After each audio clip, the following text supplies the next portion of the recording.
Hey everybody, it's Dean Ethridge, and I wanted to make a video today to talk about some of the things that you can do to improve your battery life on your phones. All of us have phones, and the smartphones are great. We can do a lot of surfing, we can check YouTube or watch YouTube videos, get on Facebook and do all our social media via our smartphone. But what happens for a lot of us is it drains our battery. And I want to talk about 12 things that you can do to help you increase your battery life. The first thing you can do is adjust your screen's level of brightness. It might be, I don't know, it might be a little bit brighter than you actually need, but adjust that setting to where, it's good during the day and at night too, but that will help you with your battery life. And the other thing you can do is make the settings to where your phone will go to sleep quicker. Instead of it being a minute, you might set it to 15 seconds or something like that. The next thing you can do that I see a lot of times is I'm always getting these notifications on my screen. You can eliminate notifications from Facebook and some of your other social media programs, Twitter, if you want to, and just go check those automatically during the day.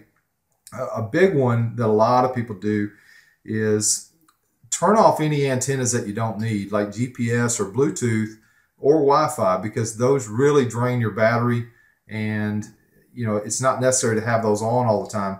One thing you can do, speaking of Bluetooth, is minimize the gadgets that you're connected with. If it's a Bluetooth device or running from your car, the more things that you have synced to your device, it's going to drain that battery life. Speaking of GPS, you can say no to location requests. A lot of times when you buy something from a credit card, or I'm trying to process something, it'll ask me for my location. Try to say no to those things, because that's just pinging off GPS and using up your battery. You can sync your email less frequently too. I know Gmail sometimes sets it up to sync every 15 minutes or 5 minutes sometimes, but every time it does that, it's using up your battery life. So maybe if you don't need to check your email every 15 minutes or something like that, which you don't, you can have that sync every hour or maybe even every 30 minutes, where it's not so frequent. You can lower the volume on your phone too. You can turn down the phone's overall volume, not just the ringer, but just in the volume level. That will help too. Vibrating a phone this size, when it's in your pocket, you can turn off your vibrator, and that will help you increase your battery life as well, because it takes a lot more power to do that than just having a silent ringer. So if you're somewhere and it's not going to bother anybody if it's ringing, just go ahead and turn off the vibrator, but keeping it cool too. If your phone is hot and you feel it's hot to the touch, try to figure out what's making it run hot, but you want that phone to stay cool if possible. Even when it's out in the sun, it will drain the battery more,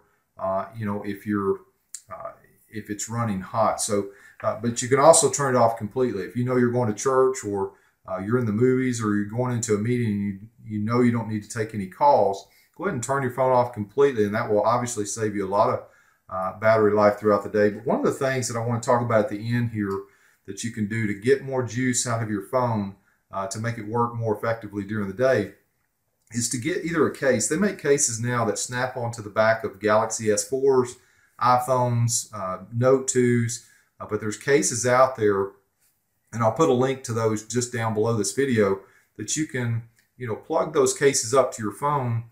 And a lot of times there are 3,000 milliamps that will help you get double the battery life that you're getting today. So if you're mobile and you're out and about, you'll want to look at one of those cases, or look at one of these things. This is a pretty cool product that I've been using at bestportablephonecharger.com.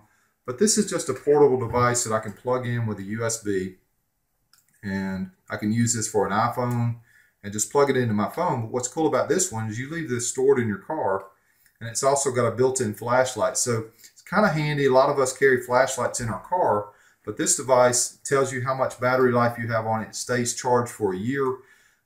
But if you're out and about riding a subway and you can't plug in with electricity, this is a 2800, actually this one's a 3,000 milliamp battery, so it'll fully charge your phone if you're sitting at a restaurant, or if you're at a ball game, a soccer game, something like that, and you don't have access to electricity, or it's inconvenient.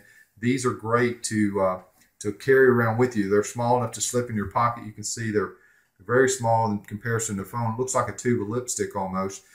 But using one of these is a great idea, and you're seeing more and more people carry these around. But they'll charge up iPads, cameras, anything you need just with the USB and an attachment. You're good to go. You can see on the back that it just takes a USB and an iPhone charger. But these are great. Check those out at bestportablephonecharger.com. But if you got any other suggestions on how to improve battery life, leave those down in the comments below, and I look forward to hearing from you on those. But thank you for watching this video, and I look forward to seeing you on the next one. Take care, everybody.